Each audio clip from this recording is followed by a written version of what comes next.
Hello, dear friends. This is Dr. Jambukeswaran, PrepLadder Orthopedic faculty for you. Today we are going to discuss image-based. Okay, so image-based session. So 1 minute, just I will look that in my iPad and I'm seeing.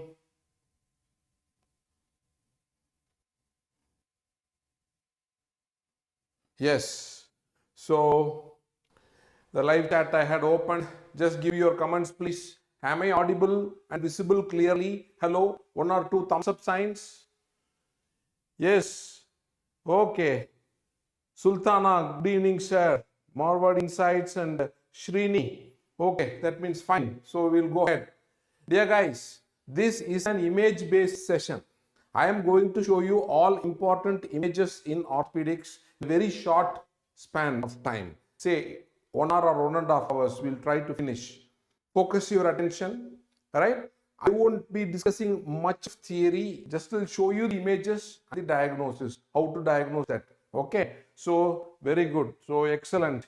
Aditya Nawal, Pablo, hey sir, excellent man. Thank you man. We'll move on to the first question. Look at this image. Look at this image. What is the probable diagnosis? Is it shoulder dislocation? Is it AC joint dislocation? Is it fracture clavicle? It's proximal humerus fracture. Look at this image. Okay. So any answers? Any answers? Yes, Srini is giving A, Bunny is giving A. Okay, most of you. Yes, this is the catch here. Guys, focus your attention. Concentrate here. It looks like this, no. So immediately we will think, is this a shoulder dislocation? No, this is not a shoulder dislocation, right? I will explain. This is classical acromioclavicular joint dislocation. Acromioclavicular joint dislocation. Yes. So few of you have answered yes. Ashish Rao, Sam, all of you have answered well. Excellent man. You see, acromioclavicular joint dislocation. I will show you in the next image how to differentiate. See, fracture clavicle obviously wrong. No one will make the mistake. Proximal humerus fracture also nobody. So we are not bothered about these two. Whether answer is A or B, that will be the confusion. Now I will clarify your confusion. Look at here. You look at here, the image which was in question. This is clavicle is coming like this, and this is called the classical step-off sign. Step-off sign. This is a classical step-off sign. When you see step-off sign, the diagnosis is acromioclavicular joint dislocation. How a patient's attitude of the upper limb will be in shoulder dislocation? We all know there are 3 types of shoulder dislocations. One is anterior, the most common type. Next is posterior, the second common type. Third is inferior, that's the least common type. If it is, you see here, this is a classical picture of an anterior shoulder dislocation. This is a classical picture of anterior shoulder dislocation. How the patient's attitude of the upper limb, arm is abducted, arm is extended, arm is externally rotated. Patient is, we will come to the OP like this. Arm is abducted, extended, externally rotated. This is anterior shoulder dislocation. Other way around, patient is coming as if arm very close to the body. It is internally rotated. Arm is internally rotated. He supports the forearm with the another forearm, another hand like this. Okay, this almost looks like a normal shoulder joint. This is classical attitude of posterior shoulder dislocation, and this position is called sling position. This position is called sling position. So this is arm extended, abducted, externally rotated like this. This is anterior shoulder dislocation. Patient is coming like you, arm abducted, internally rotated, and support with the other arm like this. This almost looks like a normal shoulder joint, and this is posterior shoulder dislocation. Inferior shoulder dislocation, which is the rarest to know, easiest to diagnose. Patient will come with an hyper-abducted arm like this. You see here, hyper-abducted arm like this. This is called inferior shoulder dislocation. What happens in this position? Shaft of humerus is erected. Shaft of humerus is erected. So this is otherwise called luxatio erecta. That's the name, luxatio erecta. So this is inferior shoulder dislocation. Now, I don't think we will make a mistake when they give an X-ray image like this. I will rub that thing. This is the classical step-off sign of acromioclavicular joint dislocation. Arm extended, abducted, externally rotated, anterior shoulder dislocation. Arm in sling position, posterior shoulder dislocation. Arm is hyper-abducted like this, inferior shoulder dislocation. That is why inferior has another name, luxatio erecta. Which is erected? Shaft of humerus is erected. We will move on to the next image. Identify the fracture. Identify the fracture. Look at this image. Fracture. Is it Monteggia? Is it Galeazzi? Is it Holstein-Lewis? Is it Essex-Lopresti? 4 important named fractures of upper limb. I want your response. Shini, yes. Okay, many of you, okay, Sandhya Karthik, Ashish Rao, Sneha Velan, okay, Aditi Mandal, Dr. J, excellent man, superb, doctor by profession, and Srini now changed. Okay, so the correct answer, most of you have answered well. You are gems, guys. You are superb. You are studying very well. The correct answer is Holstein-Lewis fracture. Holstein-Lewis fracture. Now we are going to see one by one what are they. Very quickly, 2 minutes. You see here the first X-ray. Classically, this shows fracture of the upper third of the ulna with radial head subluxation. Okay, so how many radioulnar joints are there? Superior radioulnar joint, inferior radioulnar joint. Practically speaking, 2. Theoretically speaking, 3. The interosseous membrane is considered as a radioulnar joint. You leave it here. Superior radioulnar joint, inferior radioulnar joint. Whenever there is fracture of the upper third of the ulna with dislocation or subluxation of the proximal radioulnar joint, that is radial head subluxation, this is called Monteggia. This is called Monteggia. Monteggia fracture. Okay, Monteggia fracture. This fracture, Monteggia's fracture is otherwise called treacherous fracture. Treacherous fracture. Treacherous means cheating. This fracture is otherwise called cheating fracture. Which way it will cheat us? Many times when you take an X-ray, easily we will identify the ulnar fracture. Many a times even an experienced orthopedician may miss radial head subluxation. Radial head subluxation is cheating us, so it's called a cheater's fracture. Otherwise called treacherous fracture. Otherwise called Monteggia's fracture. Okay, so this is the classical Monteggia. I told you in our main video it is there. Just I will touch that and go. When you follow McLaughlin's line, okay, see Laughlin', McLaughlin's line. This McLaughlin's line is otherwise called radiocapitular line. What is that line? What you do, this fracture has happened in the ulna. You forget it. Draw a line in the middle of the shaft of the radius. This should go and cut the capitulum here.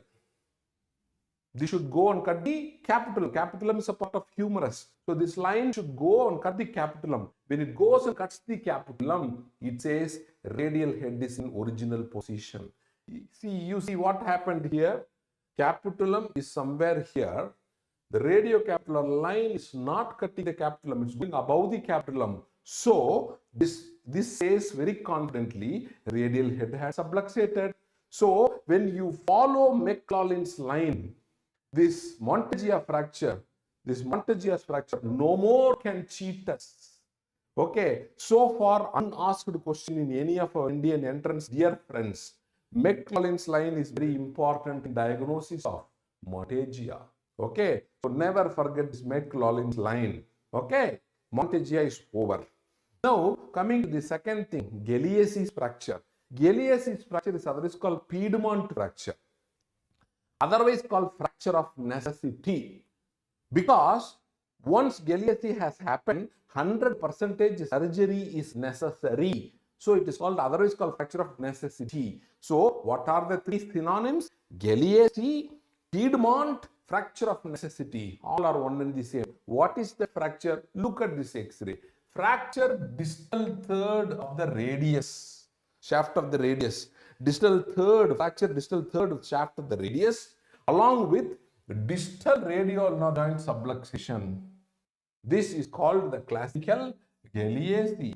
Okay, scoliosis fracture.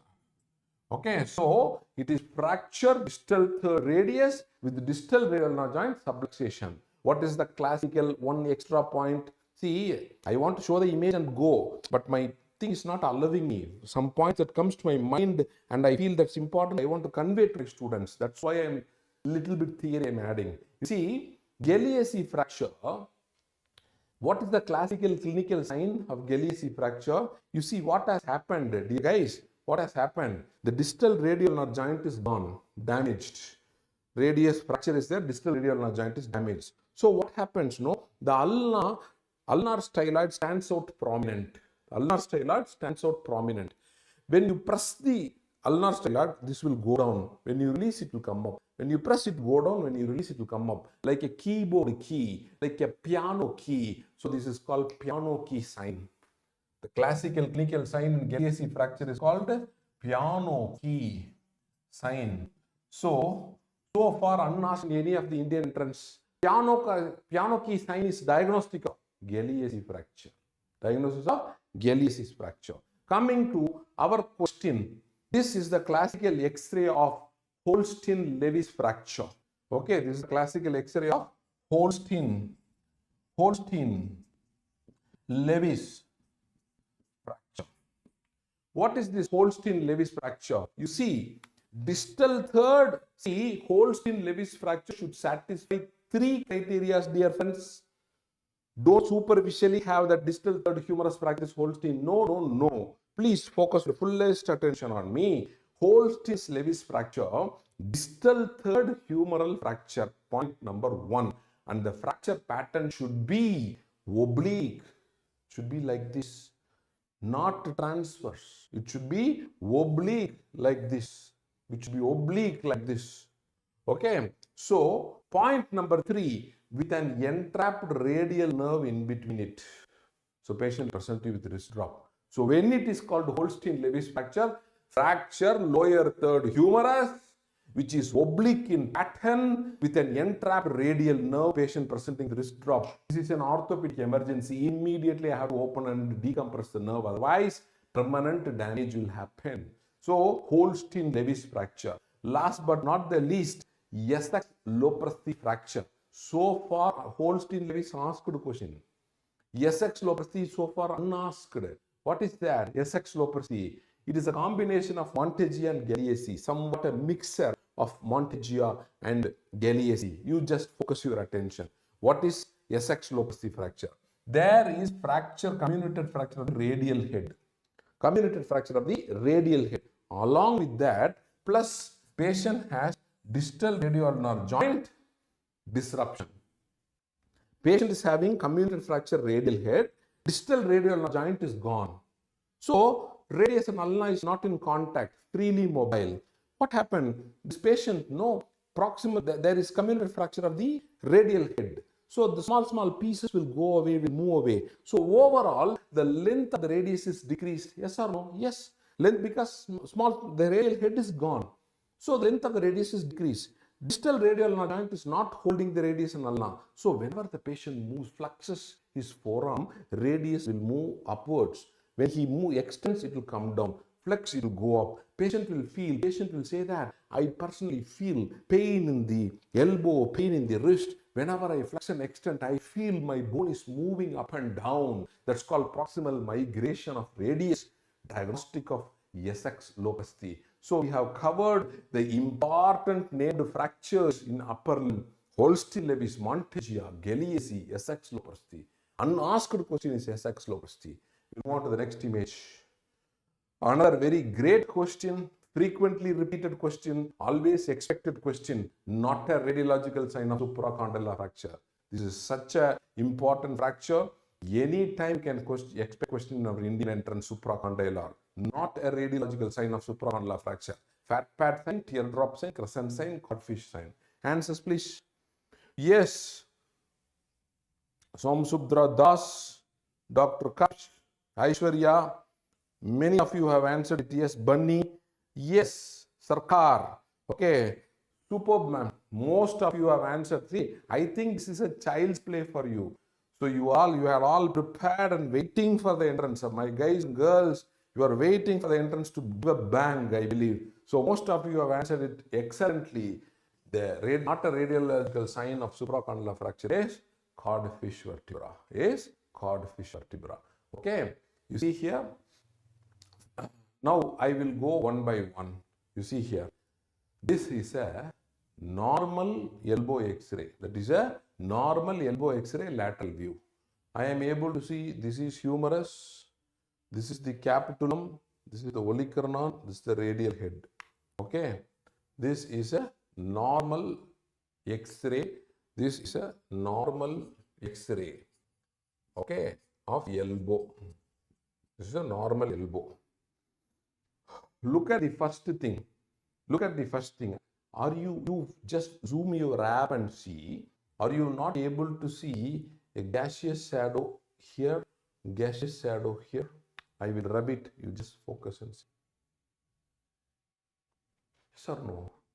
Able to see a gaseous shadow and in the posterior aspect and the anterior aspect. Yes or no? This is called fat pad sign. Fat pad sign. This is called a fat pad sign. Okay. So my professor used to teach me, and I had read it in higher books. Among the radiological sign, most dependable sign is this fat pad sign. When you zoom and see, here you can see a crack, a fracture. That is a supracondylar fracture. Even a minute crack, a hairline crack in the supracondylar area can cause you fat pad sign. Can give you a fat pad sign. Other signs may be negative, but this won't cheat you. So I can tell most reliable sign, fat pad sign. Okay. Now let us see the second sign. Most of the books know teardrop sign is seen. It is given in supracondylar. Teardrop sign is a normal sign. Teardrop sign seen means normal. Normally seen teardrop sign is disturbed. Then it is supracondylar fracture. Now I am going to explain. You now focus your attention on the normal X-ray. I will draw a teardrop. In the lateral view, when you take a lateral view, you see here, this is the thing, online, this is the capitulum. Is it not looking like a teardrop? Is it not looking like a teardrop? Okay, now I will rub, you just see the image. It's a teardrop. When supracondylar fracture happens, this teardrop is disturbed here. That is what has happened here. You see, the teardrop is here. Starting from here, here it is disturbed by the fracture. Normally seen teardrop sign is disturbed. So this is a teardrop sign, disturbed. Very important classical sign of supracondylar fracture. Coming to the third sign, you see here, this is a distal fragment. This is your proximal fragment. This is your proximal fragment, and that is the small piece is your distal fragment. I will rub, you see here. This is your proximal fragment, big bone, humerus, lower end of humerus. The small chunk is the distal fragment. When you see end of the proximal fragment, it looks like a fish tail. Is it not or not? You see here.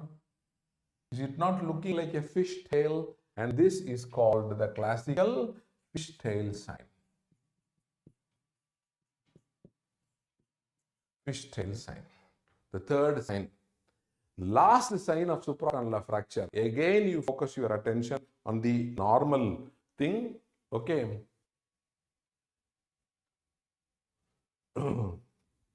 Sorry, increase the voice. Now is it okay? I think so. Yes, hello? Moni Naskar, just give me thumbs up. Am I audible now? Correctly? Okay, thank you. Yes, you see here, you focus your attention here. You see here, I am drawing, this is your capitulum, this is your olecranon. This is your olecranon, this is your olecranon, this is your capitulum. This is your capitulum, this is your olecranon. Okay? When you see in a normal X-ray, there is a radiolucent gap between the capitulum and the olecranon. This is the gap. This is you are able to see a radiolucent gap. Olecranon is separate, capitulum is separate. In between, I am able to see a radiolucent gap. This is normal. In supracondylar fracture, what has happened? The capitulum has overlapped the olecranon. Capitulum has overlapped the olecranon and it is giving a crescent-shaped opacity. If I rub that, you zoom, you can see the beautiful crescent. This is called crescent sign. This is called crescent sign. Sure question. Okay. So what are the four radiological signs of supracondylar fracture? Number one is a fat pad sign, very reliable. Number two, teardrop sign is disturbed. Number three, a fishtail sign. Number four, a crescent sign. We will move on to the next image. Diagnose the fracture. I'm almost covering all the important fractures of the upper limb first. You see here, almost. Okay. You see, you diagnose the fracture. Is it a Colles fracture? Is it a Barton fracture? Is it a Smith fracture? Is it a Schaffer's fracture? Four choices are there.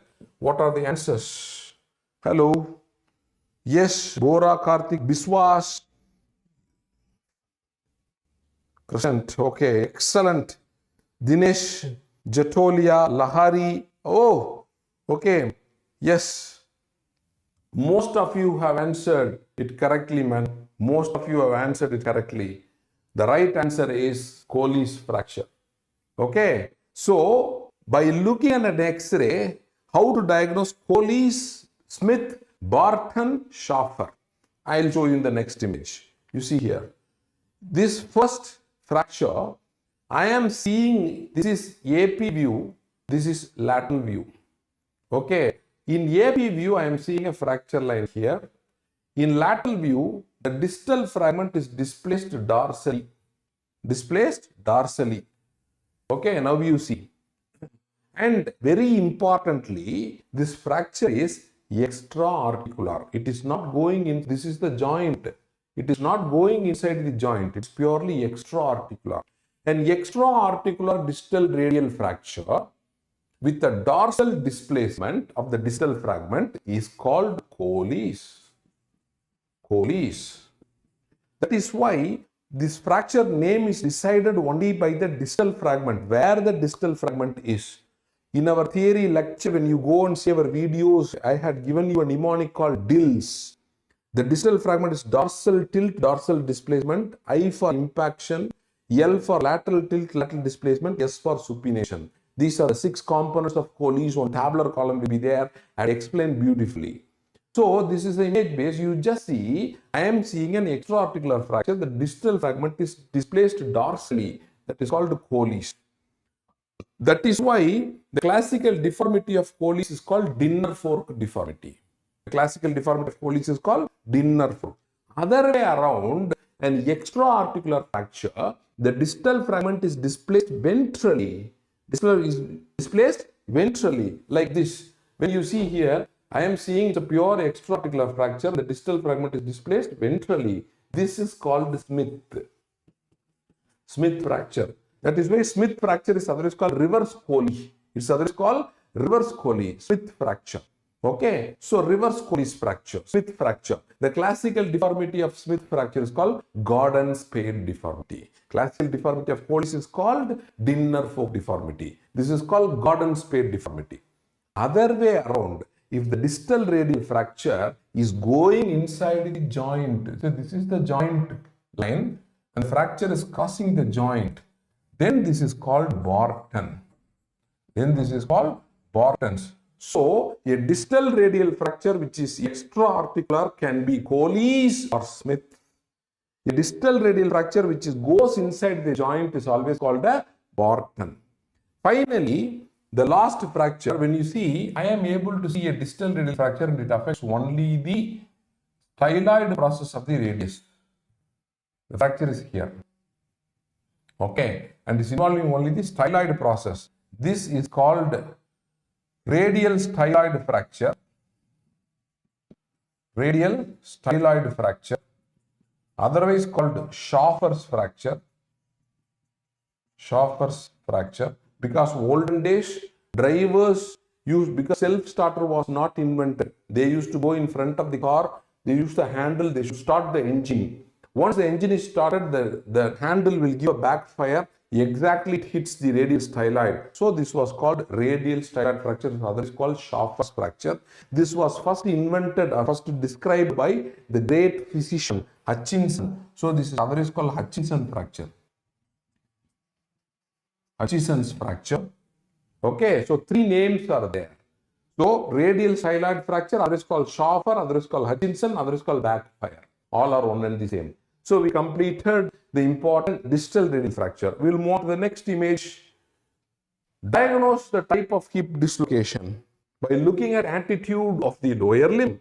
Diagnose the type of hip dislocation. Is it posterior, is it anterior, is it central or inferior? Guys, come on. Yes. Sultana, Das, Biswas, everybody. Yes, you are answering. Yes, Das, excellent. Dr. Das, excellent man. Sangeeta Biswas, your answer is right. PVD, yes, marvelous, marvelous. This is a classical attitude. Classically, it describes anterior hip dislocation. Anterior hip dislocation. Now we are going to finish hip dislocations in 2 minutes. You see here, you look at the first attitude. When the hip is flexed, when the hip is adducted, and the hip is internally rotated. Okay. Flexion, adduction, internal rotation. It is called FADR. Okay. The mnemonic is FADR. Flexion, adduction, internal rotation. It is posterior hip dislocation. Posterior hip dislocation. Look at the X-ray. This is your acetabulum. The head has gone posterior to it. Only half of the head is seen. Half is behind the pelvis, acetabulum. So this is classical adduction, flexion, adduction, internal rotation. It is posterior hip dislocation. What is the classical? What is the, yes, FADR? Yes, many of you are answering good. So this is, what is the classical clinical sign of posterior hip dislocation? Vascular sign of Norath. Okay, vascular sign of Norath, N-A-R-A-T-H. Most of you would have heard in your clinics. When you palpate the femoral artery pulsation on the affected side, if it is posterior dislocation hip, since the head and neck has subluxated, gone posteriorly, there is no underlying bony support. So when you palpate the femoral artery pulsation is either absent or feeble. That is called vascular sign of Norath, a classical sign of posterior dislocation hip. Other way around, if the hip is flexed, abducted, externally rotated, okay, flexion, abduction, external rotation, FABR, flexion, abduction, external rotation, then it is anterior dislocation, anterior hip dislocation. It is, and you look at this X-ray, the head is in front of the acetabulum, it's in the pubis, and the limb is abducted. So flexion, abduction, external rotation, that is FABR means anterior hip dislocation, FADR means posterior hip dislocation. I used to teach my undergraduate, my students know this most common mechanism of posterior hip dislocation is patient sitting in the car front seat. He is not wearing the seat belt. Collision has happened. Your 90-degree hip is flexed, 90-degree knee is flexed. That's how we can sit in a car. So the knee goes and dashes against the dashboard. Posterior dislocation happens. So most common mechanism of posterior hip dislocation in the textbook mentioned is dashboard injury, car. Whereas The mechanism what is mentioned for anterior hip dislocation is rare, is air crash. Okay, in air crash, whether we'll get a guy with life, it's we don't know. But book says, that's why I always say air crash. It's a costly affair, no. So I used to teach my undergraduate, no. This posterior hip dislocation is a cheap dislocation. Anterior hip dislocation is a costly dislocation. Okay, yes. Now, central dislocation, how will be the attitude of the lower limb? No different attitude. What is central? That is why I didn't give any image. You can't identify by looking at the patient, lower limb, you cannot diagnose central dislocation. What is central dislocation? You see, acetabulum, you know, hip joint is ball and socket type of joint. Socket is the acetabulum, ball is head of the femur. The acetabulum is fractured and head is entering inside the acetabulum into the pelvic cavity. That is called central dislocation. So the arm appears almost normal. There is no shortening, there is no external rotation, internal rotation, nothing. When you do a perrectal examination, in perrectal examination, head of the femur is palpated. When in perrectal examination, head is palpable, that's called central dislocation. That's why I didn't give any image. Okay, we'll move on to the next question, next image. Which view is given in this picture? Look at this picture. This picture obviously shows a knee joint. It is showing a femoral condyle and a patella. What is this view? Is this an AP view? Is this a PA view? Is this an axial view? Is this a lateral view? Come on guys, Hello. Come on, Bunny. Sangeeta Biswas. Yes, Sangeeta Biswas is rocking, man. So she is given, see, she is telling that, hey, I know this simple things.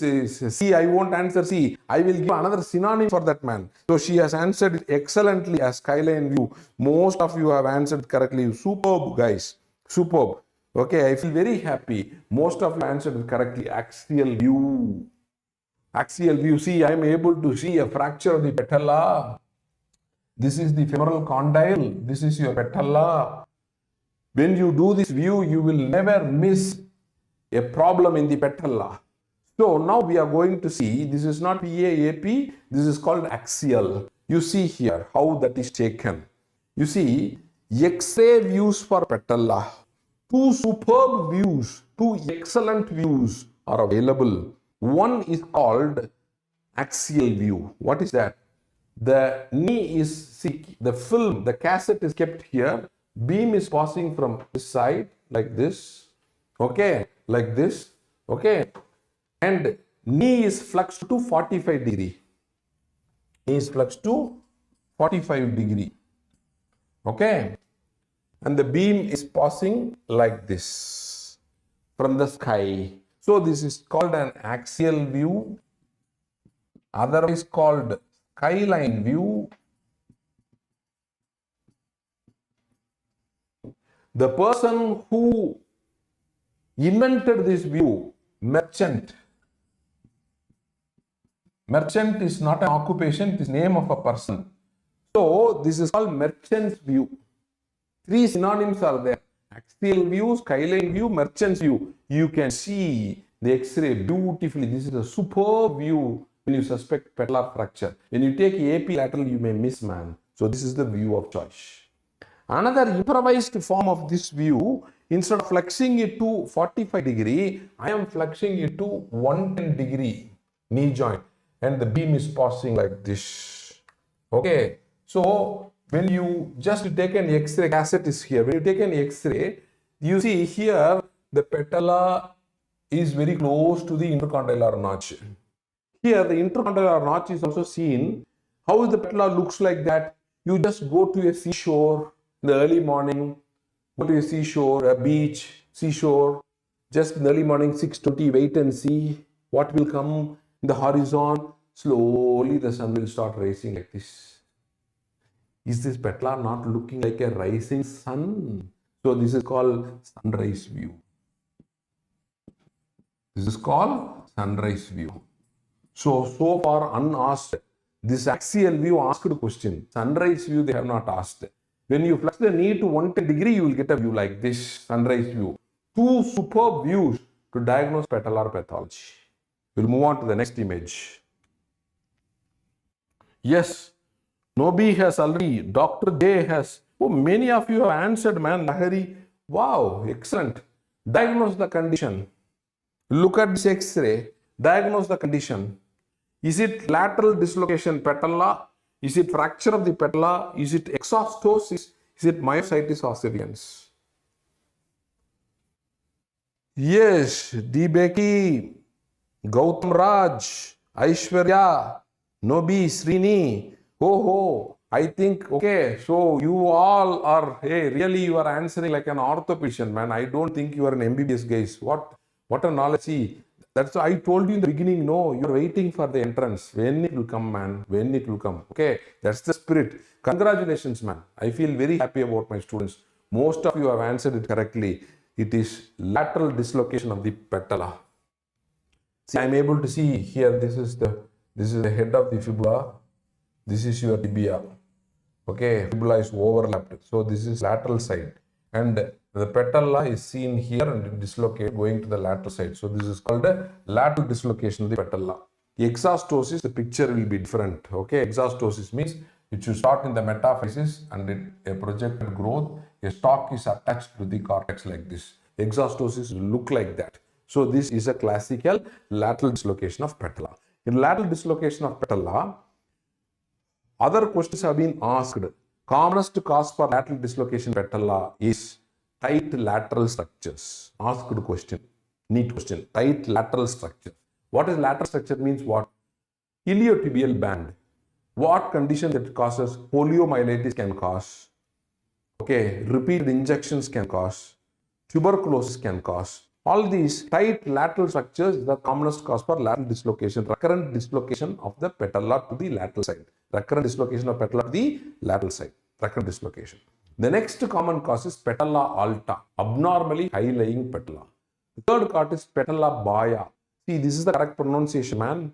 B-A-J-A is the spelling given in the book. It is not pronounced as baja. It is pronounced as baya. Patella baya. Congenitally low-lying patella is called patella baya.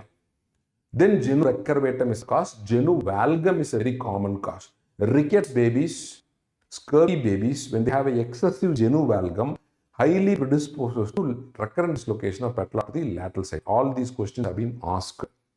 In X-ray, how to diagnose congenitally high-lying patella, patella alta, congenitally low-lying patella, patella baya.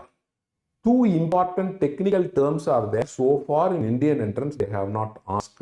I'm going to show you that and finish this topic. You see here, Blumen-Satt line. Concentrate, please concentrate. Very simple. Orthopedics is very simple. Nothing. Ortho is nothing. Very simple. Medicine is an ocean. Ortho is just like a swimming pool. Very simple. Okay, you see, Blumen-Satt line. What is that? You take the lateral view of the knee joint. In that, you just focus, this is your intercondylar line, a line drawn along the roof of the intercondylar. This is the roof of the intercondylar notch. I am drawing a line. When I draw a line, the lower pole of patella should come and just touch the line. Then it is normal. This intercondylar line, which is drawn along the roof of the intercondylar notch in lateral view, is called Blumen-Satt line. Unasked. How they will frame a question?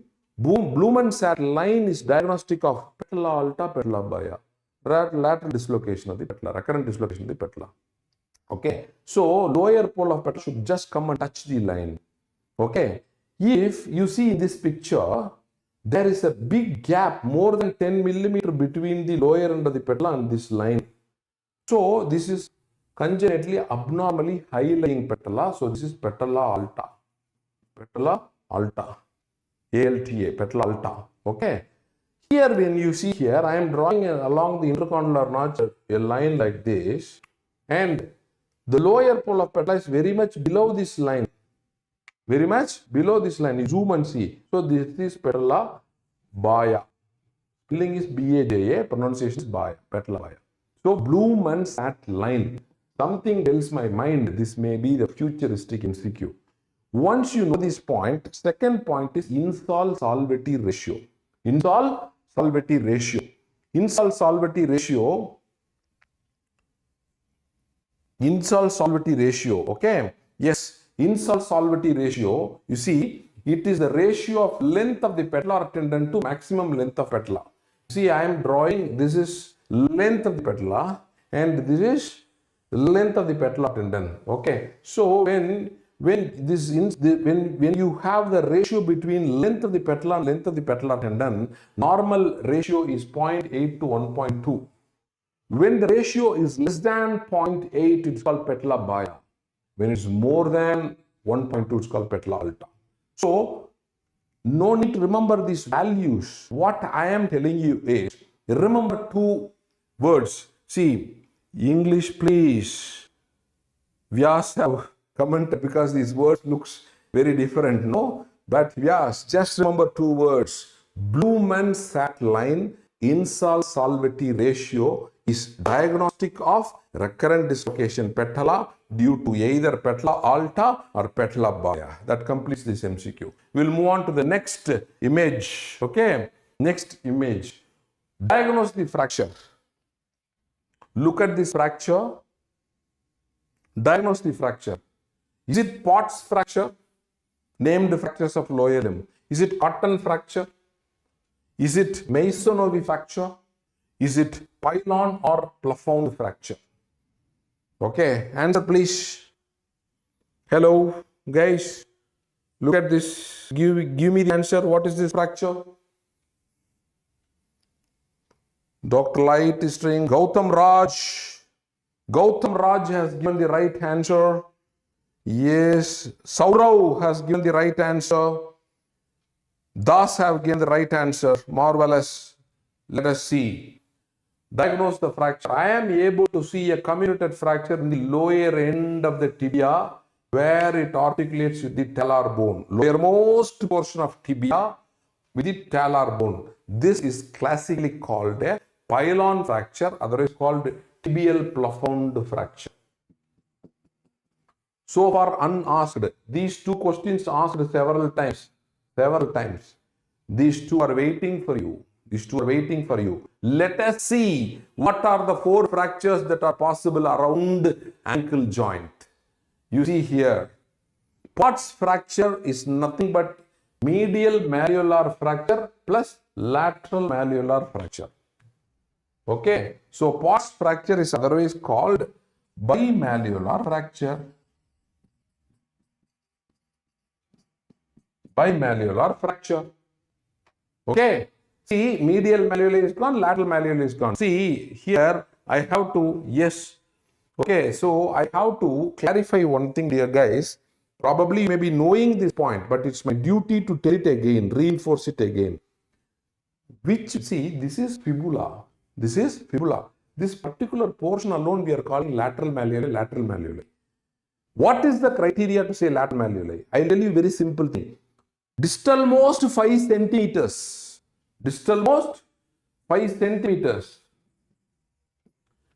That is called lateral malleoli. Distal most portion of the fibula, that's last 5 centimeter of fibula, is called lateral malleoli. This is obviously a medial malleoli. There is no doubt. Why this lateral malleoli is given that importance? Fibula here, the upper part of fibula or middle part of fibula is not weight bearing. Lateral malleolar, last 5 centimeters of fibula is weight bearing. So this is called lateral malleoli. This is called medial malleoli. When fracture happens in medial malleoli plus lateral malleoli, it's called bimalleolar, otherwise called Potts fracture, classical X-ray image. Now, with this, see, I am able to see a lateral malleoli fracture, a medial malleoli fracture in the AP view. Okay, this is an animated thing, image. So I am able to see a fracture here. Medial malleoli, lateral malleoli, AP view. In the lateral view, the distal most portion, posterior aspect of the tibia also has a fracture. So when you have medial malleoli fracture plus lateral malleoli fracture plus posterior malleoli fracture, that is called cotton fracture, otherwise called trimalleolar.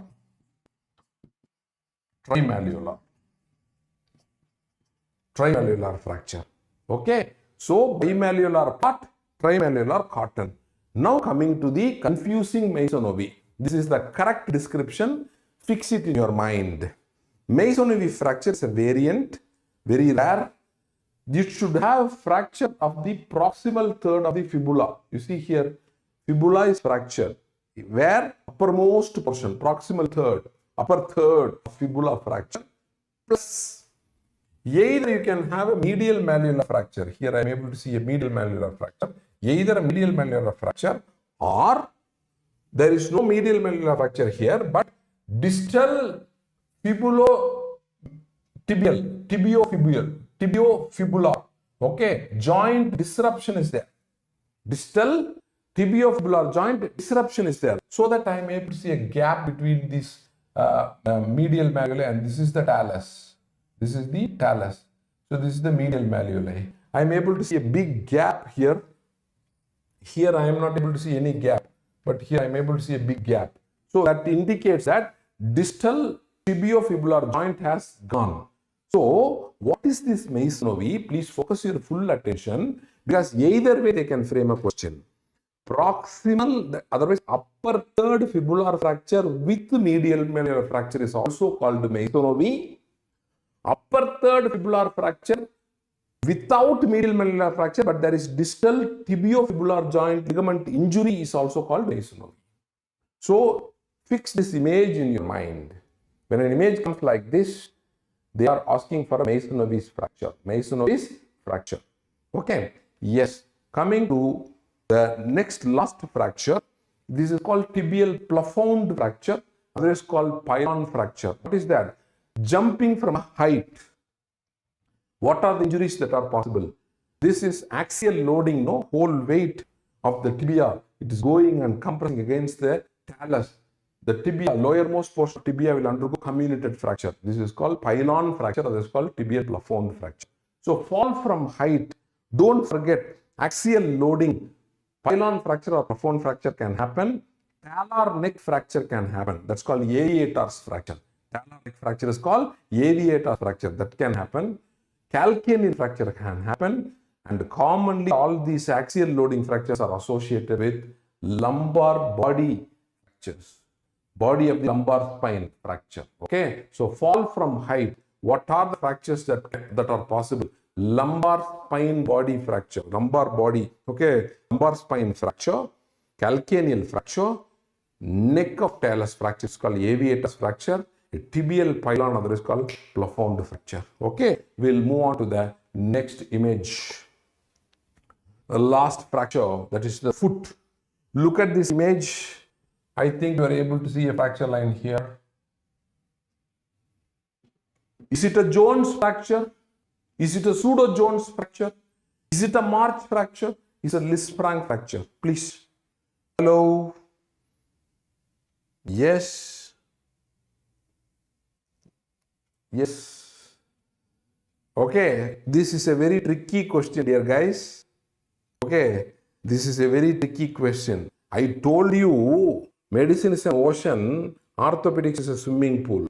But some surprises may be there in the swimming pool also. Okay. This is very tricky. Many of you have answered. Okay. Now I'll give you that they are not the right answer. I'm going to give you the right answer to you. Okay. You see here, when you closely watch this, the fracture is too close to the tibial tuberosity. Too close to the tibial tuberosity. This is not Jones. This is pseudo-Jones. This is pseudo-Jones. Now I am going to clarify your doubt. In another 1 minute, we are going to be very thorough on the foot fractures. You see here. Jones fracture means, please focus your fullest attention. This is the correct explanation. Please don't follow Google, all those things. Wrong answers. Many wrong answers are there. Okay. This is the bookish. This is the correct one. This is Campbell's one. You see, watch please. See, Jones fracture and pseudo-Jones fracture both are fifth metatarsal fractures. Jones and pseudo-Jones both are fifth metatarsal fractures. There is no doubt. March is a fracture of second metatarsal. Okay, Jones and pseudo-Jones are fractures of the fifth metatarsal. You should see the image or X-ray very carefully. How much distance is there between, see, this is the fifth metatarsal and this is the fifth metatarsal tuberosity, tip of the tuberosity of the fifth metatarsal. From here, if it is more than 1.5 centimeter, fracture is You see here, the fracture is more than 1.5 centimeter from tip of the fifth metatarsal tuberosity, then that is called Jones. Other way around, you see here, tip of the tuberosity, this is less than 1.5 centimeter. That is not called Jones, that's called pseudo-Jones. Pseudo-Jones is otherwise called dancer's fracture. Other is called dancer. For dancers, lot of wrong informations are given in Google. Please don't follow that. Pseudo-Jones is otherwise called dancer's fracture because this is very common in ballet dancers. So it's called dancer's fracture. Ballet dancer's fracture. Then the same fracture, it happens in neck of the second metatarsal. Neck of the second metatarsal. That is called March fracture. Other way around, when it is there in the Lisfranc joint, what do you know the Lisfranc joint is? Torso-metatarsal joint. Fracture happening in the torso-metatarsal joint fracture, they are called Lisfranc's fracture. This joint is called Lisfranc joint. Fracture happening is called Lisfranc's fracture. You know the first metatarsal between the medial cuneiform, intermediate lateral cuneiform, and then last fourth and fifth towards the another this thing navicular bone. You know this, no? So this is called Lisfranc's joint. That's called Lisfranc's joint. Fracture happening in Lisfranc joint is called Lisfranc's fracture. Okay? Yes. Foot fractures are over. Good. Okay. So Gautam Raj is giving okay, sir. Yes. Diagnose the arthritis. Important trauma images we have completed. Now we are entering regional orthopedics or cold orthopedics. Diagnose the arthritis. Is it the X-ray? Is it osteoarthritis? Is it rheumatoid arthritis? Is it psoriatic arthritis? It is hemophilic arthritis. See, our guys will thrash this question. Obviously, this is wrong, sir. Psoriatic arthritis commonly won't involve the knee joint. I know psoriatic arthritis will involve the hand joints, small joints. So this is ruled out. Doubt is it is osteo, rheumatoid or hemophilic. Yes, beautiful. Naresh Kumar, Rahul, Bunny, all of you have answered it correctly. The right answer is osteoarthritis. Now I am going to tell you very shortly in 2 minutes time how to differentiate osteoarthritis, rheumatoid arthritis, hemophilic arthritis by looking at the image. See, I am seeing an image. First point, there is joint space narrowing on the medial aspect. There is no joint space narrowing on the lateral aspect. This is called asymmetrical joint space narrowing. Whenever I come across a word asymmetrical joint space narrowing, the diagnosis is OA, osteoarthritis. Now you see what are the points. First point is asymmetrical joint space narrowing. I am able to see joint space narrowing only here, not here. Okay, first point. Second thing, I am able to see, this is the image that is given the question. I am able to see sclerosis of the subchondral bone. See, this area when you zoom and see, excessive sclerosis will be there. Excessive opacity will be there. That's called subchondral sclerosis. Very important thing. Third point, very important thing, the corners when you see, a spur will be there. These are called osteophytes at the joint margin. Pathognomonic sign of osteoarthritis. Last but not the least, when you take lateral view and sometimes in AP view, you can see small opacities, bony opacities, big one, small one, like this. They are called loose bodies. What are loose bodies? First an osteophyte is formed, no? Osteophyte breaks, breaks and it lies freely in the joint space. They are called loose bodies. Since I had touched a word called loose body, focus your attention. Whenever a loose body question is asked in your entrance, two main common cause for loose body is number one is osteoarthritis, number two is synovial chondromatosis. In a knee joint, you are seeing hundreds of loose bodies. It is not osteoarthritis, it is synovial chondromatosis. When you see 4 or 5 loose bodies like this, it can be osteoarthritis. One more point. When loose bodies are of equal size, synovial chondromatosis. When loose bodies of irregular size, it is osteoarthritis. You see, one loose body is small, another loose body is big. So yes, it is not symmetrical. So it is very irregular. One is small, one is large. Then it is osteoarthritis. Uniform in size, hundreds of loose bodies, synovial chondromatosis. So loose bodies means two diagnoses should come to your mind: synovial chondromatosis, osteoarthritis. Okay. So this is about X-ray image of osteoarthritis. Then comes rheumatoid arthritis. See, we had seen a point asymmetrical joint space narrowing. You see here, joint space narrowing is there and it is symmetrical. Both on lateral and medial side, joint space narrowing looks very, very even, equal, and this is called symmetrical joint space narrowing. Whenever a word symmetrical joint space narrowing happens, either in radiology or in orthopedics, the diagnosis is rheumatoid arthritis, dear friends. Okay. Then comes marginal and central articular erosion. Earliest articular change, book says. Apply says earliest articular change is marginal and central articular erosion. You see here, something as if something has bitten here. There are erosions, and that's the earliest articular change. So it is marginal and central articular erosions characteristic of rheumatoid arthritis. And when you see very carefully here, this is the joint space just proximal and distal to the joint. When you look at, the bone density looks very low. That is called periarticular osteopenia. Whenever a word periarticular osteoporosis or periarticular osteopenia comes in your entrance, two differential diagnoses are there, dear friends. Rheumatoid number 1, tuberculous arthritis number 2. Periarticular osteoporosis, periarticular osteopenia.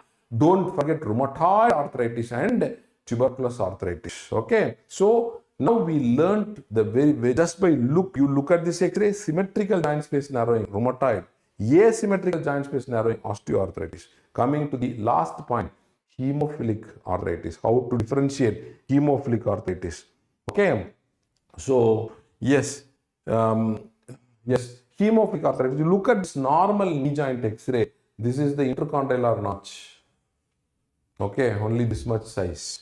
If it is hemophilic arthritis, the commonest joint that is involved in hemophilic arthritis is knee joint. Okay, commonest joint involved in hemophilic arthritis is knee joint. Harrison uses a word, our Bible, medicine Bible, he uses a word, apart from trauma, this is the word, apart from trauma, most common cause of hemarthrosis of knee joint is hemophilia. That means most common cause of hemarthrosis in knee joint is trauma. Next to trauma, the most common cause of hemarthrosis in knee joint is hemophilia. Classically, you see the intercondylar notch is widened. See the intercondylar notch. That's why in normal, you see, this is the intercondylar notch in normal. This is the intercondylar notch in hemophilic arthritis. See how much it is widened. Okay. So intercondylar notch is widened, very classical. Next is lateral view. When you see patella appears square shaped. Whenever a word squaring of patella comes, either in radiology or in orthopedics, the diagnosis is hemophilic arthritis. Okay, we'll move on to the next question. Okay, there is no image in this. I will show you the images. Just 1 minute. Yes, you see, all are radiological signs of Rickets except Milkman fracture, cupping of metaphysis, Wimberger sign, splaying of metaphysis. Very simple. This is a very, very, very simple question. Yes. Yes, Sankita Biswas, Bunny, Roshan Kumar. Yes. Yes, Isha Sharma, Das. Yeah, all of you are rocket man. All of you got 100 out of 100. Superb. So, exception is Wimberger sign because we know this happens in scurvy. This happens in scurvy. Let us see how the image looks. You see here. Very, very important image. You can expect this question in orthopedics, radiology, and pediatrics. Image based. See here. Look at the X-ray of the wrist joint. X-ray of the wrist joint. 3 words in metaphysis you should know in Rickets. We all know Whenever there is defect in mineralization of the osteoid, that's called rickets. When before epiphyseal closure, it's called rickets. After epiphyseal closure, it's called osteomalacia. Osteoid formation is normal. Mineralization is defective. That's the pathology, rickets. Most common cause of rickets in our country even today is nutritional. In Western country, European books will write renal rickets is a common cause. Not here. It is nutritional. You see, calcium is low, phosphorus is low. Alkaline phosphatase is high. Okay, all these points you know. Okay, now you concentrate on 3 words. Cupping of metaphysis, fraying of metaphysis, splaying of metaphysis. 3, okay, rhyming words. Cupping, fraying, splaying. Okay, cupping, fraying, splaying. What do you mean by that? You see, excessive inward concavity of the metaphysis is called cupping. This is called cupping. Okay. Irregularity of the metaphysis is called fraying. That is called fraying. Okay. Widening of the metaphysis is called splaying. That's all. Increased depth is called cupping. Irregularity of the metaphysis is called fraying. Widening of the metaphysis is called splaying. One unasked question. I am expecting this for past 2 or 3 years, but it's not appearing so far. So this may be our futuristic MCQ in rickets. See, this irregularity, fraying of the metaphysis, they are comparing that you are seeing the trees on a plateau from a distance. This is not even, so it looks very irregular. Okay, sir, no, the tree appears like this. So this is exactly like, so it's called tree on plateau appearance. In the X-ray, diagnosis is rickets. So far unasked. Okay. Then very, very important thing, looser zone. This is other is called umbo zone. One more synonym is milkman's fracture, pseudo fracture, fracture insufficiency. All are one and the same. Looser zone, other is called umbo zone, other is called milkman's fracture, other is called fracture insufficiency or pseudo fracture. All are one and the same. Amply uses a word. Looser zone is stamp of osteomalacia. Stamp of osteomalacia. You see here, you are seeing an incomplete fracture here, no? This is called milkman's fracture, other is called pseudo fracture, other is called umbo fracture or looser zone. Book uses the word stamp of osteomalacia. Very, very classical finding of osteomalacia, vitamin D deficiency. So we have completed, yes, medial side, so pelvic spur, it coming in scurvy, thus it's coming in the next slide, it's coming thus, it's coming. You see here, this is the classical X-ray finding of scurvy. In scurvy, first thing, subperiosteal hemorrhage. There will be hemorrhage just below the periosteum, lift the periosteum, like a Cartman's triangle will go. Lifting of periosteal elevation, first thing, subperiosteal hemorrhage. Second thing, there is a zone of lucency in the metaphysis. Zone of lucency in the, you are able to see a zone of lucency here, this red color thing, I will erase, you just see. The zone of translucency, the metaphysis, that is called scorbutic zone, other is called tremor field zone. Other is called scorbutic zone, other is called tremor field zone. Then what happens? Dense zone of provisional calcification happens in the epiphysis. This is metaphysis. The zone of lucency is metaphysis. This opacity is epiphysis. So this is zone of provisional calcification happens in the epiphysis. That is called white line of Frankel. It's called white line of Frankel. When you notice the edge of the white line of Frankel, an osteophyte like spur happens here. You see a curve, a hook-like thing that happens here. That is called pelvic spur. Okay. Then the epiphysis will go in a form of ring-like epiphysis is called. It's called ringing of the epiphysis. Other is called Wimberger sign. That's other is called Wimberger sign. So, what are the classical X-ray finding of scurvy? Subperiosteal hemorrhage elevating or lifting the periosteum, commonest thing. Scorbutic zone, otherwise called tremor field zone, which is nothing but zone of translucency in the metaphysis. The third thing is dense zone of provisional calcification happens in the epiphysis, and that is called white line of Frankel. Epiphysis undergo ringing, and that is called ring epiphysis, that is called Wimberger sign. Wimberger's ring or Wimberger sign.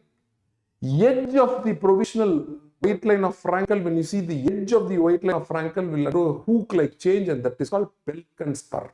So you should not forget all these words. That completes Rickets.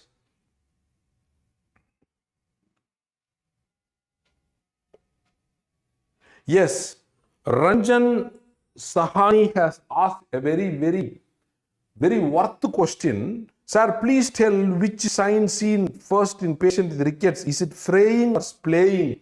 Okay, please confirm this one. It is splaying. It is splaying. Widening of the metaphysis occurs first. In untreated cases, last thing to happen is fraying. Cupping, splaying, early changes. Fraying, next change. Okay, Ranjan, thank you. Okay. Yes. Now, diagnose the X-ray. Look at this X-ray. Diagnose this X-ray. Is it, look at this X-ray, very classical. Something very flashy. Is it osteoporosis? Is it Paget's disease? Is it osteopetrosis? Hyperparathyroidism. Okay. Okay. So, answer please. Yes. Hey. Just like that you are answering. Ranjan, thank you. Just like you are answering, man, it's a tough question. You are answering just like that. What a student, man. Superb. Most of you, DK, okay, Jenny, Sangeeta Biswas, Tejas, all of you have answered well, man. Right answer is osteopetrosis. Osteopetrosis. Because you see, the bone looks like marble.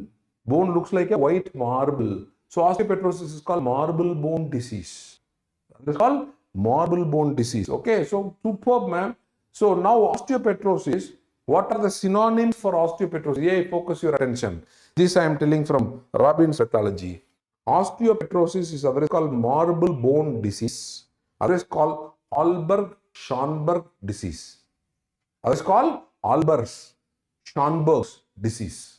Okay, Albert-Schonberg disease, marble bone disease, osteopetrosis are one and the same. You see, you look at this normal femur X-ray.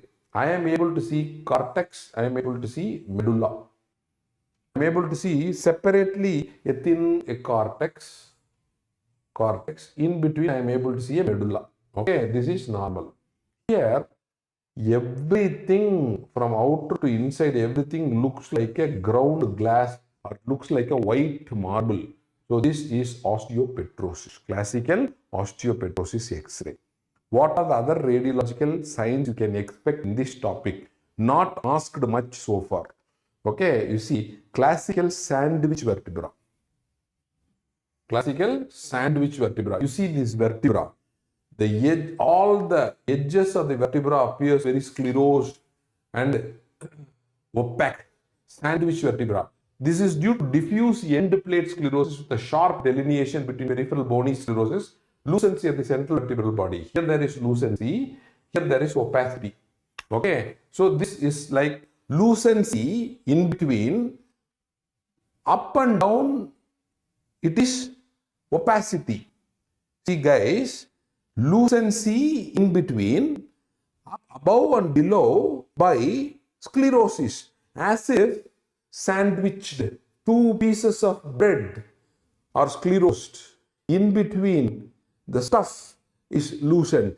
So this is called a sandwich vertebra. This is called a sandwich vertebra. Very important. Then comes bone within bone appearance. That is called end-on bone. Some books uses the word end-on bone or bone within bone appearance. Whenever a question comes, the diagnosis is osteopetrosis. You see, in between here, this itself is a big bone. Inside that, I am able to see opacities. So this is called bone within bone appearance or end-on bone appearance. Very important, osteopetrosis. Okay, so don't forget a marble bone, a sandwich vertebra, bone within bone appearance. Okay, now we'll move on to the next condition. You just look at this. See, Dr. Light, rugger jersey spine will appear like this. That happens in hyperparathyroidism. Rugger jersey spine is alternate band of sclerosis, lucency, sclerosis, lucency. That is called jersey, like a jersey suit. Football players, rugby players, they used to wear that. So it's called rugger jersey spine. Rugger jersey spine is reserved for hyperparathyroidism. Okay, it is reserved for hyperparathyroidism. Now, you see here, sir, Ranjan, sir, rugger jersey is also seen in renal osteodystrophy. So, which type of history? See, renal osteodystrophy is due to hyperparathyroidism, man. Renal osteodystrophy will cause increase in parathormone level. Okay, so that's a secondary cause for hyperparathyroidism. So, that is the answer. Good. Most of you, yes, for this question, almost all of you got it, sir. Tejas, thank you, Tejas. You see, all of you have answered it correctly, man. Just a child's play. Hey, you are high standard guys. Okay, you see here, the right answer is multiple myeloma. The right answer is multiple myeloma. It is not osteoporosis or spondylolisthesis. Now, I will explain this. See, I am able to see one test here. Two looks like this. Is it not looking like nose of an owl and two eyes? Is it not looking like an owl like this? When I see here, I am able to see two eyes, one nose. Here, one nose is there, one eye is there, another eye is missing. This is called winking owl sign. This is otherwise called winking. When an owl winks, no, you can see only one eye, one nose, another eye is missing. Winking owl sign. Diagnostic of multiple myeloma. This is otherwise called pedicle sign. This other is called pedicle. What you are seeing is pedicle. Now let us see. Multiple myeloma, the first important thing, this is a normal vertebra. See the shape. Here the vertebra appears biconcave. Vertebra appears biconcave. Biconcave vertebra, otherwise called codfish vertebra. Otherwise called codfish vertebra. Biconcave vertebra, otherwise called codfish vertebra. Very important sign of your multiple myeloma. One differential diagnosis for this is osteomalacia. Osteomalacia. Okay. It's a DD. It's a differential diagnosis for biconcave vertebra. Osteomalacia. Okay, in an adult. Punched out lesions in the skull, otherwise called raindrop skull. You see how many small dots. Punched out appearance, multiple punched out appearances, that's called raindrop skull. Multiple myeloma. Pedicle sign, otherwise called winking owl sign. Already I explained. I am able to see two pedicles here, two pedicles here, one nose. Here, only one pedicle, this is absent.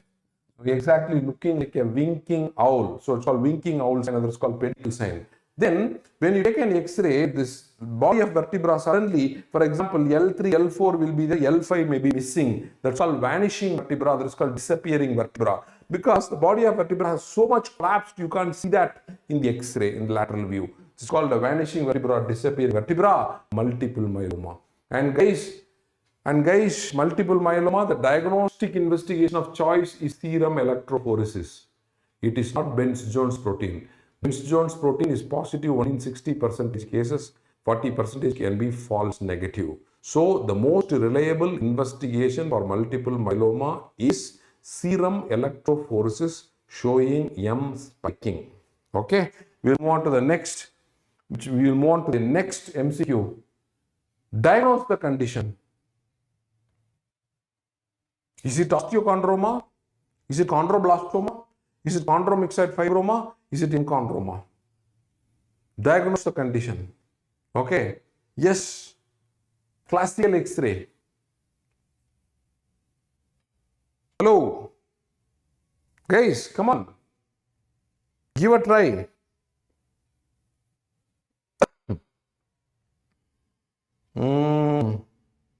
So far, I had not got a right answer. That means this question is very tricky to you. Okay. You are high standard guys. Okay. I will tell you the answer. This is a classical X-ray of Enchondroma. Osteochondroma, wrong. It is exostosis. Totally it will look different. Chondroblastoma will give you osteolytic lesion, not opacities like this, not calcification like this. Chondromyxoid fibroma again won't give a calcification like this. That's called chicken wire pattern, totally different. This is a calcification which is happening inside the bone. That is why the word enchondroma. And this is the classical calcification. This is called popcorn calcification. Popcorn calcification. I will show you the images. Enchondroma, because so far they have not asked this question. That's why I picked up this image. This is given in all standard ortho textbooks, PG books. Okay, so highly expected question. Focus your attention. In enchondroma, how are all calcifications or how the radiology looks? You see here. The cartilaginous lobule undergo enchondral ossification resulting in characteristic O-ring sign. You see here? Is it not looking? O-ring is used in couplings, machines. Okay. So this is O-ring sign. One sign, first sign of osteochondroma because enchondroma commonly happens in the fingers, phalanges. Okay. Especially ring and little finger. That's a common site of enchondroma. Humerus is a rare site. Okay. So this is the common site. Most common site of enchondroma, phalanges, fingers. Okay. So this is a very common thing that can see in O-ring sign. You won't believe, no. In my college, I have operated for 2 of my students, enchondroma, very common. Most of the time it won't present. It won't present. You see an osteolytic lesion which is happening in the finger. Mostly they won't notice. Sometimes pathological fracture happens. A trivial just hit over the wall. They will come with a fracture. When I take for fracture, I can see an osteolytic lesion through the fracture goes like this. So it's not a simple fracture, it's a pathological fracture. So this will be presentation. Okay. Yes. Number 2, stippled calcification can happen in the phalanges in the form of stippled calcification. Whenever a word comes stippled calcification, it is enchondroma. Otherwise, exactly calcifications are irregular and slightly bigger in size, especially in the proximal humerus, and this calcification is called popcorn calcification, exactly like a popcorn. So, what are the radiological signs you can expect in enchondroma? It can be an O-ring sign of osteolytic lesion, the rim like an O-ring sign. You can get a stippled calcification, you can get a popcorn calcification. Okay? Yes. Now, we'll move on to the next X-ray. Diagnose the X-ray. Is it a disc prolapse? It's lumbar canal stenosis? Is it hangman fracture? Is it spondylolisthesis? Hello? Anybody? Ranjan Sahani has talked about Olier's disease. Olier's disease is hereditary multiple enchondromatosis. Hereditary multiple enchondromatosis is what is called Olier's disease. Yes, GB, Afsal Bawa, Isha Sharma. All of you have answered it very correctly. Excellent, man. Superb. This is spondylolisthesis. This is spondylolisthesis. Marvelous, man. Marvelous. Spondylolisthesis. Because this is not AP view of the spine, this is not lateral view of the spine, this is oblique view of the spine. I am able to see something like a dog here. Something like a dog here. This is called Scottish Terrier sign. Now, I have to explain what is Scottish Terrier. Scottish Terrier sign is normal sign. Okay. The classical Scottish Terrier refers to a normal appearance of the lumbar vertebra in the oblique view. Okay, the oblique view. You see here, this is the classical Scottish Terrier dog. When you take oblique view of the lumbar spine, you can see here,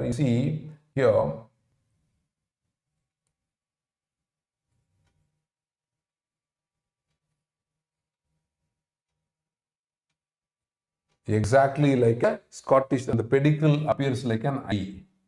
Okay, pedicle appears like an eye. So in oblique view, this is called Scottish Terrier sign. Okay, so this is the comparison. The ear, superior articular process, pedicle is the eye, transverse process looks like the head, inferior articular process looks like the foreleg, opposite inferior process looks like the hind leg, lamina and the spinous process and body looks like body of the dog. So this is the comparison. See, what happens in spondylolisthesis is slippage of one vertebral body over another. This is called listhesis, means slippage. When it slips, what happens? The neck here looks like a cut neck, otherwise a collared neck. So Scottish Terrier sign is a normal sign. Beheaded Scottish, beheaded means decapitated head of the dog. Beheaded Scottish Terrier or collared Scottish Terrier is abnormal. Spondylolisthesis. This is the point I want to convey. Okay. Yes. Look at this. Diagnose the condition. Look at this guy. Diagnose the condition. It's very simple. Is it congenital torticollis? Is it sprungal shoulder? Is it Klippel-Feil syndrome? Is it Down syndrome?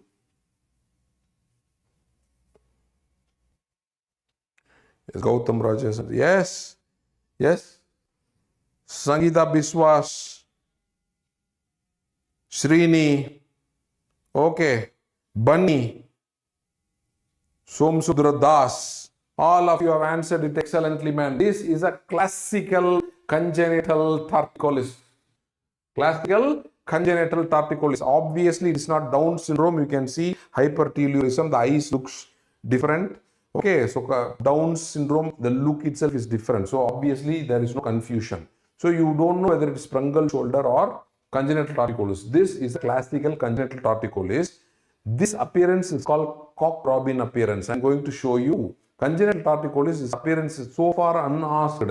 Cock-robin appearance. Cock-robin is a cartoon character will come. This is a real robin bird. So look at the neck. No, always it will look like this. So head is tilted towards the same side. Chin is towards the opposite side. This is because of contracture or shortening of the sternoclavicular head of sternocleidomastoid. So head towards the same side, chin towards the opposite side. Looking like a robin bird looking like this. So it's called cock-robin appearance. It's called cock-robin. So far unasked. You can expect this in pediatrics, in orthopedics and in radiology. Cock-robin appearance, congenital torticollis. That's because of contracture and shortening of the clavicular head of the sternocleidomastoid. See, because of this from birth the child is like this, no? So the shape of the head is totally altered, and that is called asymmetry of the skull is called plagiocephaly. It's called plagiocephaly. It's called plagiocephaly. Asymmetry. It's called plagiocephaly. And one big problem will happen, man. This is a theory, but since it's coming to my mind, I have to tell. See, the child is from birth. It is looking like this, no? If you want to operate, you should correct this to this side, the normal shape, before macular fixation. In this position, in the eye, macular fixation has happened. You are operating after macular fixation. When you correct it, no, the baby will develop diplopia. They can't see properly. So if you want to operate to correct the congenital torticollis, surgery should be done before macular fixation of the eye. Okay, very important. Yes, plagiocephaly. Now, sprungal shoulder, other way, it is congenitally elevated scapula. Like a Pushpa movie. Okay, congenitally elevated scapula. Okay, so probably on dance will come, no, Pushpa. So that is Allu Arjun. So this is the probably sprungal shoulder dance. I don't know. You see, sprungal shoulder Klippel-Feil, right? What is that? Sprungal shoulder, congenitally elevated scapula. Congenitally elevated. See this scapula. You see, here the scapula is in the normal side. Here the scapula is elevated. See what happens. No, please focus your attention. One small concept I want to give. In fetal life, our scapula will be in the cervical level. It's not in the thoracic level. It's in the cervical level. Slowly, when the fetus grows, the scapula comes down to the normal level. The cervical bone and the scapula is tied by one fascia called omovertebral bone. Omovertebral bone.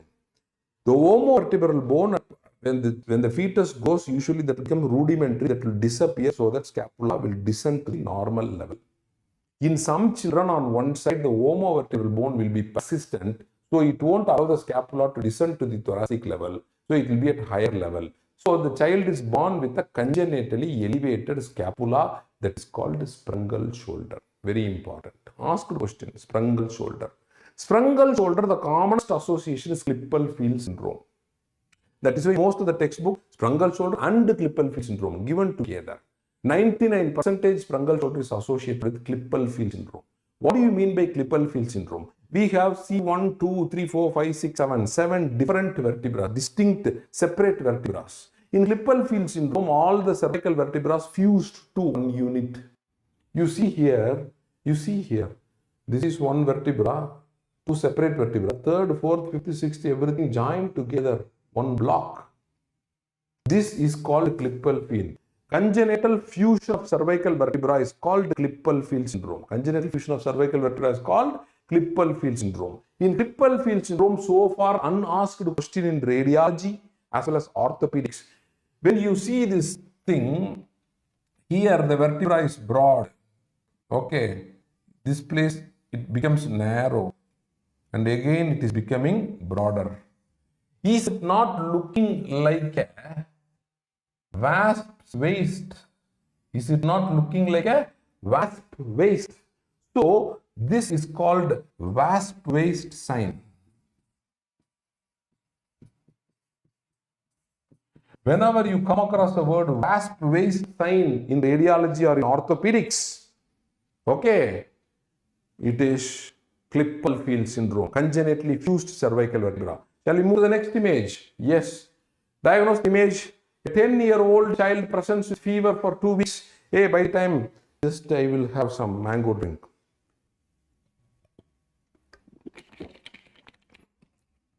See, a 10-year-old child presents with fever for 2 weeks, malaise and night sweats. He wakes up from deep sleep and cries. This night cries present. Child age is 10, presents with fever and malaise, night cries, gets up from the sleep and cries. Image is given below, diagnose the condition.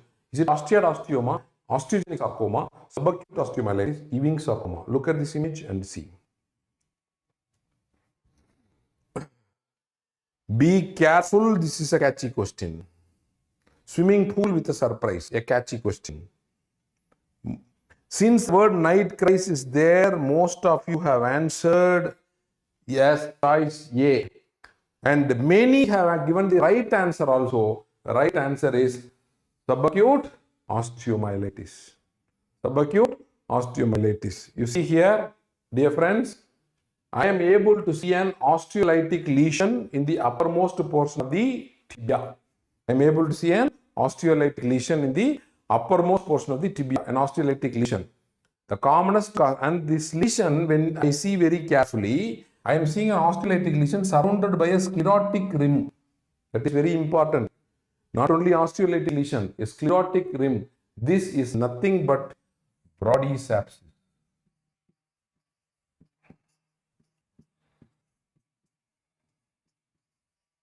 Nothing but Brodie sepsis. Subacute osteomyelitis. Subacute osteomyelitis can be only of 3 types. Salmonella osteomyelitis, Gary's osteomyelitis, Brodie sepsis. Subacute osteomyelitis, only 3 types. Gary's osteomyelitis, otherwise called dry sclerosing osteomyelitis, typhoid osteomyelitis, or Brodie sepsis. Okay, so we had seen in the main video, just go and see the Waldvogel classification. Acute means less than 2, 2 to 6 is subacute, more than 6 is chronic. Under subacute, this will come. You see here. See, the only thing, since night cries is there, only diagnosis either this is the answer is this or this. How to differentiate in the image I am showing you. Brodie sepsis is a lytic lesion, especially in upper metaphysis. This is the metaphyseal area. Osteomyelitis is common only in metaphysis. Osteolytic lesion is a sclerotic rim. This is Brodie sepsis. If it is osteoid-osteoma, this is not very clear. Please zoom and see. I am able to see a lytic lesion here. Inside the lytic lesion, I am seeing a sclerotic lesion, like a dot, like a seed. You just carefully see. That dot is called nidus. That dot is called nidus. When you see a picture like this, and especially if it's in the diaphysis, diagnosis is osteoid-osteoma. So, a lytic lesion in metaphysis with a sclerotic rim is subacute abscess, that is called Brodie sepsis. A lytic lesion, inside the lytic lesion, I am seeing a small sclerosed lesion like a seed, a nidus, and it's the diaphysis, then the answer is osteosteoma. Okay, I think it will be very clear to you. Okay, good.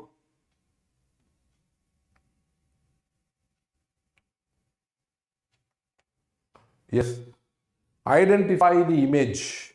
Identify the image.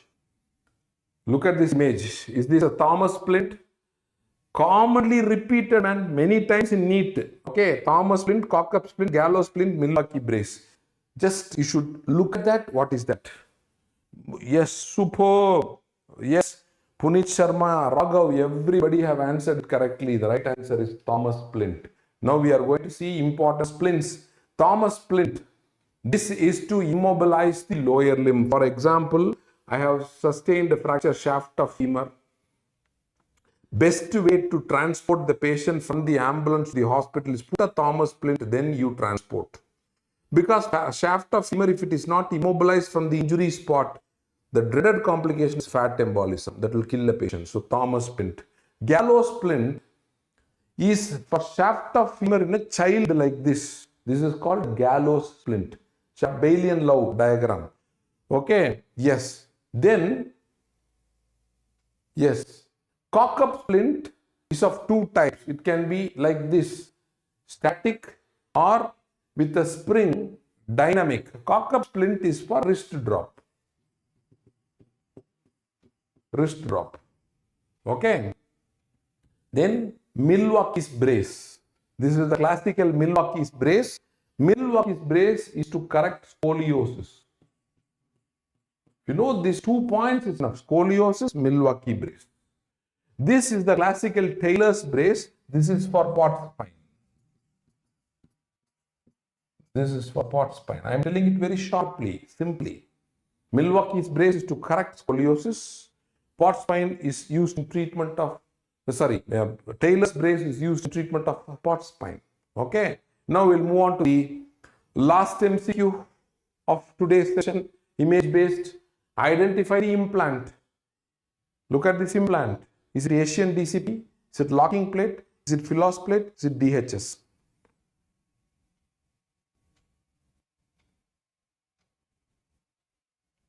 Yes. Ranjan, Faz. Okay. Roshan Kumar, Dr. Light. Everybody have answered this. Just you have banged, man. The right answer is DHS, which is dynamic hip screw. You see, dynamic hip screw is used to treat intertrochanteric fracture. Intertrochanteric fracture. Okay. Fracture. Philos plate. Philos is a abbreviation. PHILOS is an abbreviation. Proximal humerus interlocking system. What is that? Proximal humerus interlocking system. Philos plate. This is used to treat proximal humerus fracture. Okay, the name itself says proximal humerus fracture. Now, coming to this is the classical Asian DCP. Asian DCP means Asian dynamic compression plating.